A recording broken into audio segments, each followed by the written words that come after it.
I've never had sourdough bread, so let's try it. This is no clickbait.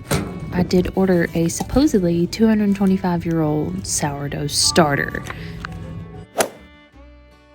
So when you order a sourdough starter in the mail, it will come usually in a dehydrated form. So it's dehydrated and crumbled up. So here, we're trying to get them rehydrated basically. And yes, it really did take me this many times to get the water amount right. Don't worry, I found a better way to do that later on in this process because it took several days. I left for several hours and let it sit and came back to this where the crumbles were rehydrated. So now it was time for the first feeding. So basically we just had to do 14 grams of flour and 14 grams of water. This is what we were left with. And now we wait. It's the next morning. I just woke up. It's still dark outside, but I kind of feel like a kid on Christmas. She's smelling nice and yeasty. I'm following the same process, 14 grams of water, 14 grams of flour. So I've decided in my process of trying to switch our family from a standard American diet to growing all of our own food, or at least most of it. And I really need to focus on switching over one thing at a time because I am someone who will get easily overwhelmed. In the last video that you saw about sourdough, I tried to make my own starter. And then I got pregnant and it sat in the refrigerator for a year because I was sick. I did not have the capacity to try and learn that then, so I'm excited to do this now. I'm gonna try and replace most, if not all, of our bread products we normally buy at the grocery store are homemade. Here's what we're working with now.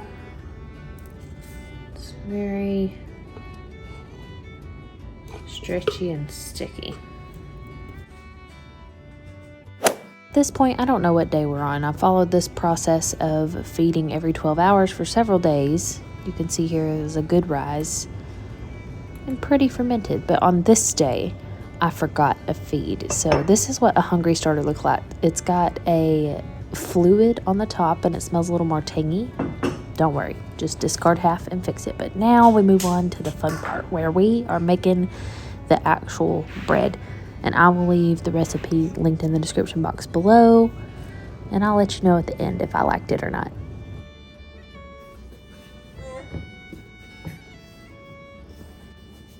Oh, man. Hope that don't make too much of a difference.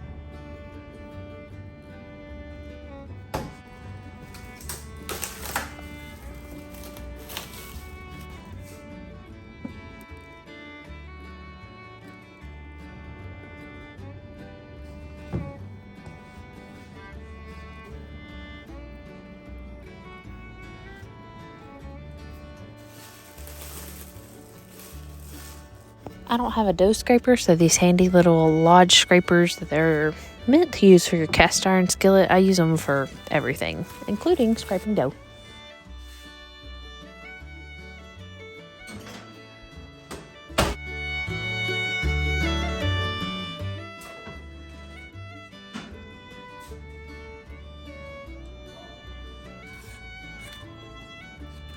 So I have patiently waited for this bread to cool down.